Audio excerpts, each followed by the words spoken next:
मैं रोजा हूँ और साइंस के मुताबिक जब आप रोजा रखते हैं तो ऑटोफेजी खराब डीएनए सेल्स को खत्म करती है, सोजिश कम होती है और कैंसर का माहौल कमजोर हो जाता है। जिस्म पुराने और खराब खलियों को तोड़कर निकाल देता है, मुदाफ़ती निज़ाम नए खलिए बनाता है और सोजिश कम हो जाती है। ये अमल एंटी एजिंग, एंटी कैंसर और एंटी डिजीज है।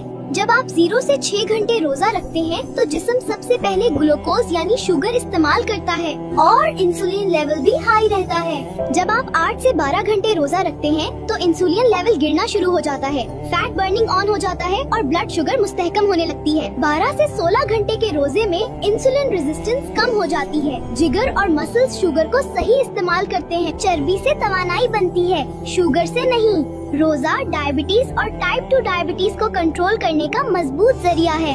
हाई ब्लड प्रेशर में रोजा रखने से इंसुलिन कम होता है, नमक की मिकदार कम जमा होती है और खून की नालियां रिलैक्स हो जाती हैं। इसीलिए रोजे से नसों का प्रेशर कम होता है और ब्लड प्रेशर कुदरती तरीके से कंट्रोल हो जाता है। मोटापे और पेट की चर्बी के लिए रोजा इंसुलिन को कम करता है, चर्बी जलने लगती है और हार्मोन्स का तवाजुन बेहतर हो जाता है। पेट की चर्बी कम हो जाए तो ब्लड प्रेशर, शुगर और दिल सब कंट्रोल में आ जाते हैं। दिल की बीमारी में रोजा रखने से खराब कोलेस्ट्रॉल कम होता है, अच्छा कोलेस्ट्रॉल बढ़ता है और खून जमने का खतरा कम हो जाता है।